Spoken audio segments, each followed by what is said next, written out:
kupitia kwenye ukurasa rasmi wa Chama cha Maendeleo na Demokrasia Chadema kimetoa taarifa kwa umma kwamba kinapenda kuwataarifu wanachama, wafuasi, viongozi na umma kwa ujumla kuwa kwa heshima ya maadhimisho ya sikukuu ya Eid al-Adha, shughuli za Operation No Reform No Election zimesitishwa kwa leo Jumamosi tarehe 7 Juni 2025. Uamuzi huu ni sehemu ya msimamo wa chama kwa kuthamini na kuheshimu mila, tamaduni na imani za wananchi wote, ikiwa ni pamoja na haki ya kuabudu na kusherehekea siku muhimu za kidini katika amani na utulivu. Operation hii ya kihistoria itaendelea kesho tarehe 8 Juni 2025 jijini Dodoma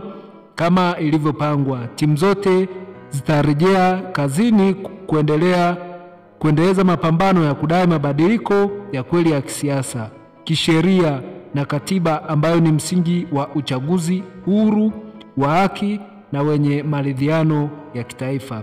Chadema itaendelea kusimama imara pamoja na wananchi katika kudai mustakabali bora wa taifa letu, na tunatoa wito kwa Watanzania wote kuungana nasi katika harakati hizi muhimu kwa ajili ya uhai wa demokrasia nchini. Tunawatakia waumini wote wa Kiislamu Eid al-Adha njema yenye amani, mshikamano na baraka tele. Imetolewa leo siku ya Jumamosi tarehe 7 Juni 2025 na mkurugenzi wa mawasiliano na uenezi Brenda Rupia.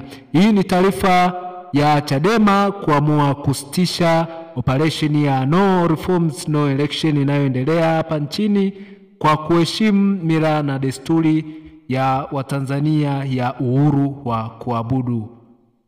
Na ili kuendelea kupata taarifa zetu hapa Junii TV, bonyeza kitufe cha subscribe.